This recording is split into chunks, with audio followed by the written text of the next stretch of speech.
भारतीय लोकतंत्र में सर्वोच्च संवैधानिक पद राष्ट्रपति का है, परंतु उसे संसद की अनदेखी करने का अधिकार नहीं दिया गया। साथ ही यदि संसद का नेता कुछ अनैतिक करता है तो सरकार को बर्खास्त करने का उसे अधिकार भी दिया गया है।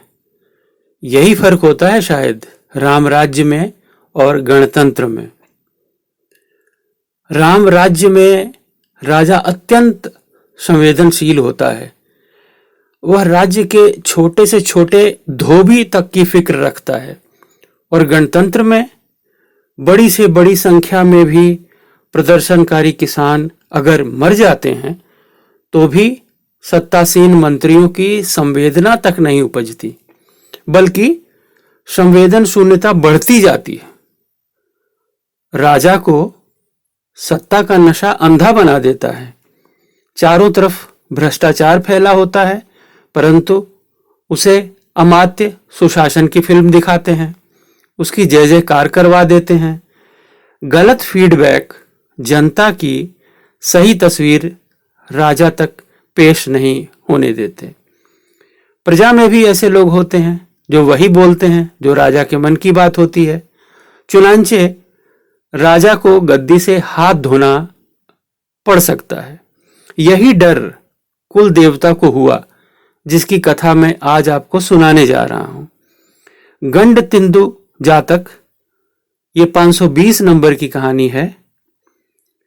हुआ यह कि कंपिल्य राष्ट्र स्थित उत्तर पंचाल नगर का राजा पांचाल बहुत अहंकारी हो गया, तो उसके अमात्य भी अधार्मिक हो गए।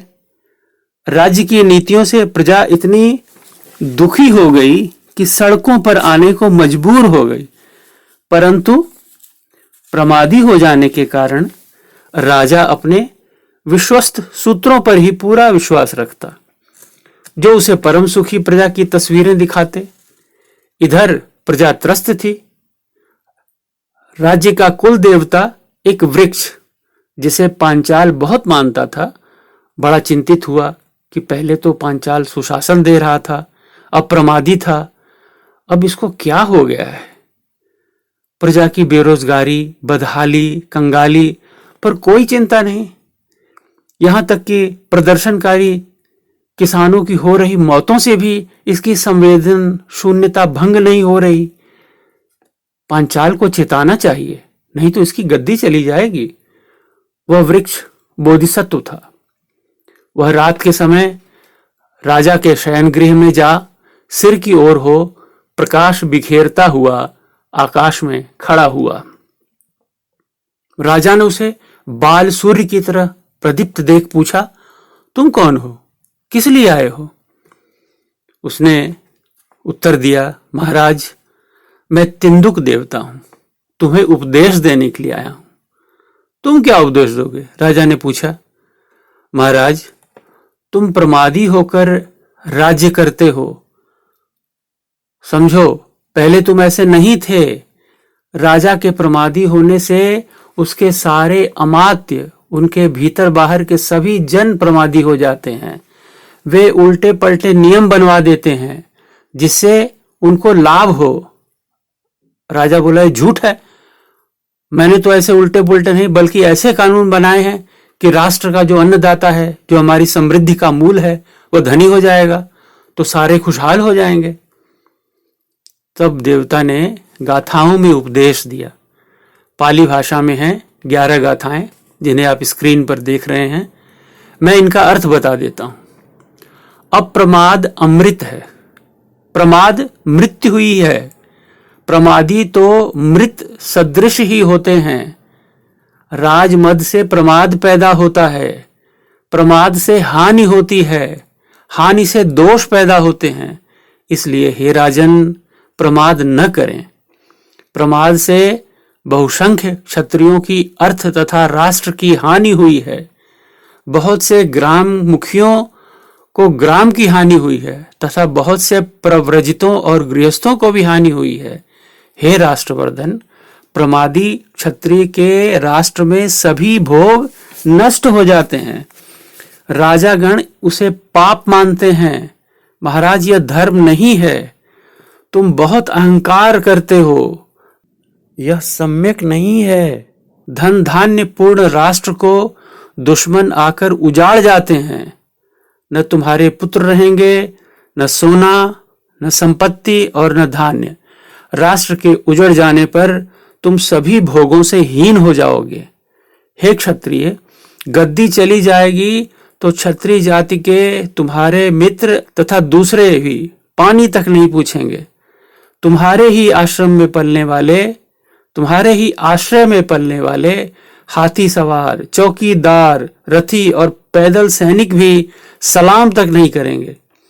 जो असंयमी हैं, जो मूर्ख हैं, जिसकी मंत्रणा गलत है, उस पर तुम चल रहे हो। ऐसे असंयमी बेवकूफ को श्री उसी प्रकार छोड़ जाती है जैसे सांप केंचुल को। आत्मनिर्भर बन, दूसरों पर निर्भर मत रहे। जो संयमी है, तंद्रा रहित है, आंख कान खुले रखता है, उसके सभी भोग वृद्धि को प्राप्त होते हैं, जैसे वृषभ संग गायें। महाराज, राष्ट्र और जनपद में ज्ञान वृद्धि के लिए घूमें। देख सुनकर आप यथोचित मार्ग पर चलेंगे। राष्ट्र में विचरण करते द्रष्टव्य को देख, श्रोतव्य को सुनकर, अपना गुण अवगुण प्रत्यक्षतः देख अपने हिताचरण पर आरूढ़ होंगे। इस प्रकार 11 गाथाओं द्वारा राजा को उपदेश देकर कि जा, विलंब न कर, राष्ट्र को संभाल, नष्ट मत होने दे, परजीवी मत बन, देवता अपने स्थान को चला गया। इधर राजा सोच में डूब गया कि मैं कब प्रमाद करता हूं, हर जगह दौड़कर समय से पहले पहुंचता हूं। इतने अच्छे कानून बना दिए हैं, किसानों की आय दुगनी हो गई है, राष्ट्र की पूंजी और राजस्व भी पहले से कई गुना बढ़ गया है, सारे नियम बढ़िया बना दिए हैं। सारे अमात्य, खुफिया विभाग, गुप्तचर संतोषजनक रिपोर्ट दे रहे हैं। फिर यह देवता इतना लंबा लेक्चर देके चला गया। कुछ तो गड़बड़ है। अगर कुछ न किया तो गद्दी चली जाएगी। देवता ने तो अपना काम कर दिया, सावधान कर दिया है। तो अगले ही दिन राजा ने अपने सबसे विश्वस्त पुरोहित अमात्य को बुलाया और कहा कि हम भेष बदलकर प्रजा का हाल जानने के लिए विचरण करेंगे, आपको साथ ही चलना है। सारी व्यवस्था कर वे दोनों भेष बदले हुए पूर्व द्वार से निकले। अभी योजन भर ही गए थे कि एक वृद्ध ग्रामीण जो अपने घर के द्वार से कंटीली तारें हटा रहा था कि एक कील चुभ गया। उसने राजा को एक भद्दी गाली निकाली। एवं वेदेतु पंचालो संगामे सर्मपितो यथा हमज वेदेमि कंटकेन समपितोति। मतलब, जिस प्रकार आज मुझे कील चुभने से दुख हो रहा है, वैसा ही दुख पंचाल को युद्ध में तीर लगने से हो। अब श्राप और गाली दोनों ने सुनी। पुरोहित को बड़ा गुस्सा आया कि अच्छा बदतमीज है, ठीक से देखा नहीं, गाली राजा को दे रहा है। तमतमाता उससे पूछने लगा, जिन्नो दुब्बल चक्षुषि न रूपम साधु पश्यसि किम तत्थम ब्रह्मदत्तस्य यम तम मज्ञेय कंटकोति। मतलब, तुम वृद्ध हो, दुर्बल दृष्टि वाले हो, तुम्हें साफ साफ लौकता नहीं है। तुम्हें कील चुभी तो इसमें राजा का क्या दोष है? तुम अपनी मूर्खतावश बिंध गए हो और राजा पर गुस्सा उतार रहे हो। क्या राजा कंटीली तार हटाकर तुम्हें पार कराते? तो बुढ़ा और खिसिया गया और बोला, हे ब्राह्मण, जो मार्ग में मुझे कील चुभी है उसकी वजह राजा है। इलाके के सारे लोग आरक्षित हो गए हैं। बलपूर्वक कर वसूलने वाले राज कर्मचारी बहुत परेशान करते हैं। रात को चोर लूटते हैं, दिन में कर वसूलने वाले। दुष्ट राजा के अधिकांश कर्मचारी भ्रष्ट हैं। हे तात, उनके भय के कारण कटीली तार बिछा देते हैं हम लोग, ताकि वो लोग घरों में न घुस जाएं। जंगल में छिपने के स्थान बनाते हैं जहां स्त्री बेटा बेटी लेकर छुप सकें। अब ये सब गाथा में है जिसे आप स्क्रीन पर देख रहे हैं। यह सुनकर राजा को बड़ा झटका लगा। कभी उसने सोचा भी नहीं था कि उसके लोग प्रजा से इतनी बेरहमी करते हैं, इतने क्रूर हैं। उसने पुरोहित से कहा, ठीक कहता है वृद्ध, चलो लौट चलें और धर्मानुसार राज्य करवाएंगे। पुरोहित ने दलील दी कि महाराज, एक आदमी के कहने से सच तो सिद्ध होता नहीं, ऐसे बकवास कर रहा है, आगे चलते हैं। आगे गांव में घुसे ही थे कि एक बूढ़ी औरत की कराहनी की आवाज सुनाई पड़ी। वे झटपट पास पहुंचे तो देखा वो पेड़ से गिर गई है और राजा को गरिया रही है। अब ये गाथा है, उसका अर्थ है यह राजा कब मरेगा, इसके राज्य में कुमारी लड़कियां पति विहीन रहती हैं। तब पुरोहित को बड़ा बुरा लगा, बोला, अरे दुष्टा, क्या बकवास कर रही है, राजा कुमारियों के लिए पति ढूंढने का काम करता है। अब ये भी गाथा में है। तो वृद्धा ने जो दो गाथाएं कहीं, उनका अर्थ इस प्रकार है, हे ब्राह्मण, मैंने कोई अनुचित बात नहीं कही, मैं जो बोल रही हूं उसका अर्थ समझती हूं। जनपद के सभी लोग आरक्षित हो गए हैं, बलपूर्वक कर वसूलने वाले अत्यधिक पीड़ित करते हैं, रात को चोर लूटते हैं और दिन में कर वसूलने वाले लूटते हैं। दुष्ट राजा के ज्यादातर लोग भ्रष्ट हैं, जीवन दूभर हो गया है, कुमारियां सुरक्षित नहीं हैं, बेरोजगारी चरम पर है, तो कुमारियों को बेरोजगारों से विवाह कैसे कर दें। अब बुढ़िया की बात में दर्द था, राजा को बहुत दुख हुआ कि उसकी प्रजा का यह हाल हुआ है। बोला, पुरोहित वापस चलो, हमको सुधार करना होगा। पुरोहित बोला, महाराज, यह झूठ भी तो बोल सकती है, हमें आगे चलकर परख करनी चाहिए। आगे जाने पर एक किसान अपने बैल शालिय को, जो उसके पैने की मार खाकर गिर पड़ा था, देख रहा था और राजा को गालियां बक रहा था। एवं सयतु पंचालो संगामे सत्याहतो यथायम कपड़ों से हतो फालेन सालियोति। मतलब संग्राम में पांचाल इसी तरह तीर लगने से आहत होकर गिर पड़े, जैसे यह बेचारा साली डंडे मारने से गिर पड़ा है। ऐसा सुनकर पुरोहित गुस्से से बोला, अरे दुष्ट, व्यर्थ में पांचाल को श्राप दे रहे हो, डंडे तुम मार रहे हो, तुम्हारा दोष है, गालियां राजा को दे रहे हो। तब किसान ने 3 गाथाएं कही, पाली की गाथाएं हैं, उनका अर्थ मैं बताता हूं। गाथाएं स्क्रीन पर देख लें कृपया। हे ब्राह्मण, राजा पर क्रोध क्यों न हो, जनपद के सभी लोग आरक्षित हो गए हैं, बलपूर्वक कर वसूलने वाले अत्यधिक पीड़ित करते हैं, रात को चोर लूटते हैं, दिन में राज कर्मचारी, दुष्ट राजा के ज्यादातर लोग भ्रष्ट हैं। जो भात पत्नी ने पकाकर दिया था दोपहर में खाने को, वह राजा के लोग खा गए। दोबारा वह पकाकर लाने में बहुत देर कर दी और भूख के मारे मैंने गुस्से में इस सालिए बैल को मारा और गलत जगह पर कोई डंडा लग गया, गिर पड़ा। तो पापी राजा की वजह से ये सब हुआ कि नहीं। अब तो राजा की आंखें खुल गईं कि योजनाएं बना देने भर से तो प्रजा खुशहाल नहीं हो जाती है, अब चलना चाहिए। पर शाम हो गई थी, इसलिए अगले गांव उन्होंने एक परिवार में आश्रय लिया और रात रुक गए। अगली सुबह निकल पड़े वापस। रास्ते में एक मरखाई गाय ने दूध दुहने वाले पर लात चला दी, जिससे बाल्टी सहित वो उलट गया और लगा राजा को गालियां बकने। संग्राम में पांचाल तलवार की मार से इसी तरह उलट जाए ये राजा, जैसे आज मुझे चोट लगी है, मेरा दूध उलट गया। अब ये सारा गाथाओं में है, कृपया स्क्रीन पर देख लें। पर पुरोहित बड़ा तैश में आ गया कि गाय ने मारा तो उसमें राजा को गाली देने का क्या मतलब है। बोला, यम पशु क्षीरम छड्डेति पशुपालम विहिंसति कि तत्थ ब्रह्मदत्तस्य यम नो गरहते भवंत। मतलब जो पशु दूध देता है वही तो मारता भी है, तो इसमें राजा की क्या गलती है, तुम राजा को गालियां बक रहे हो। तब ग्वाले ने 3 गाथाएं कही।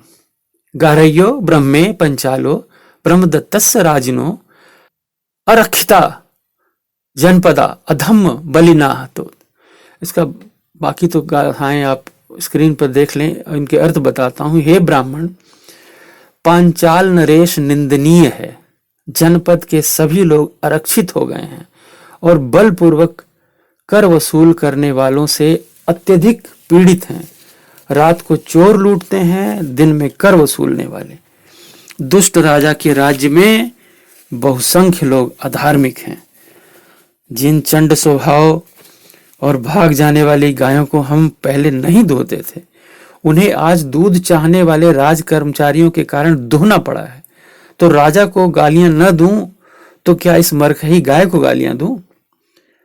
राजा ने सोचा, ग्वाला ठीक ही कह रहा है, सचमुच में मेरी प्रजा बहुत कष्ट में है। अब तक मुझे अंधेरे में रखा गया। दोनों राजधानी वापस लौटने के लिए राजपथ पर आ गए। वहां एक बछड़े की मां यानी गाय पुत्र शोक से विलाप करती भटक रही थी। वह न घास खाती न पानी पीती, बस विलाप में गां गां करती जा रही थी। उसे देखकर गांव के बच्चे राजा को गालियां निकालने लगे। एक गाथा है, एवं कंदतु पांचालो विपुत्तो विपसुखतु यथायम कपड़ा गावी विपुत्ता परिधावती। अर्थात पुत्र विहीन पांचाल इसी प्रकार रोए और सूख जाए जैसे यह बिचारी गाय पुत्र विहीन इधर उधर भटक रही है। अब यह घटना तो राजा और पुरोहित दोनों को समझ नहीं आई कि ये बच्चे गाय को देखकर राजा को गालियां क्यों दे रहे हैं, इसमें राजा का क्या लेना देना। तो पुरोहित ने पूछ ही लिया, जो एक गाथा है स्क्रीन पर देख लें। अर्थ है, किसी पशु वाले का पशु यदि भटके अथवा भागे तो राजा का क्या अपराध है। तब गांव के बच्चों ने जो दो गाथाओं में बताया उसका अर्थ है, हे ब्राह्मण, राजा अपराधी है। जनपद के सभी लोग आरक्षित हो गए हैं और बलपूर्वक कर वसूलने वालों से अत्यधिक पीड़ित हैं। रात को चोर लूटते हैं और दिन में राजा के कर्मचारी जो अधार्मिक हैं। अन्यथा खड्ग की म्यान के लिए दूध पीने वाले बछड़े को मारना कहाँ का न्याय है। पापी राजा के पापी लोग दूध पीते बछड़े को मार गए। अब यह गाय पुत्र शोक से विलाप कर रही है, वह भी इसी तरह पुत्र शोक से मरे, तभी उसकी संवेदना जगेगी, तभी उसको पता चलेगा। ठीक कहते हैं बच्चे, राजा की संवेदना जगी। वह जल्दी से राजमहल पहुंच सब ठीक करवाना चाहता था। रास्ते में एक सूखे पोखर में कौवे चोंच मार मार कर मेढकों को खा रहे थे। एक मेढक लगा राजा को गालियां बकने। उस गाथा का जो अर्थ है वह है, जैसे मैं अरण्यवासी आज गांव के कौओं द्वारा खाया जा रहा हूं, वैसे ही यह पांचाल राजा युद्ध में मारा जाए, कौवे खाएं उसकी लाश। यह सुनकर तो पुरोहित ने माथा पीट लिया कि अब राजा को झूठ मूठ की दिलासा देने का कोई औचित्य नहीं। राज्य में हर वर्ग के लोग राजा को गालियां दे रहे हैं, हर छोटा बड़ा गरिया रहा है, और तो और मेढक जैसे तुच्छ जीव भी अपना अधिकार समझते हैं राजा को गरियाना। आखिर ऐसी क्या दुश्मनी है राजा से मेढकों की। पूछने लगा, हे मेढक, दुनिया में राजा सभी प्राणियों की रक्षा व्यवस्था नहीं करता। यदि कौवे तुम्हारे जैसे प्राणी को खा जाएं तो राजा अधार्मिक तो नहीं होता। यह सुन मेढक दो टूक खरी खरी सुनाने लगा, हे ब्रह्मचारी, तुम अधार्मिक हो क्योंकि तुम राजा की तरफदारी करते हो। प्रजा तबाह है और तुम राजा की वाह वाह करते हो। हे ब्राह्मण, यदि यहाँ सुशासन होता और प्रजा समृद्ध होती तो माला माल होती और कौवे खूब काकबली और अग्रपिंड पाते, पेट भर खाते, वह मेरे सदृश प्राणियों को न खाते। राजा ने यह सुना तो उसकी आंखें खुल गईं। सचमुच वह गरियाने लायक ही है। खाली बड़ी बड़ी योजनाएं बना लेने से आय दुगनी नहीं हो जाती। जमीनी हकीकत मंत्री लोग और उच्च पदस्थ अधिकारी कभी नहीं बताते। उन पर विश्वास कर वह क्यों सावन का अंधा बना रहा, हमेशा हरियाली ही देखता रहा, जबकि राज्य में सबसे पिछड़ा आदमी तो क्या, सबसे घटिया मेढक तक दुखी है। देवता ने सही चेताया था।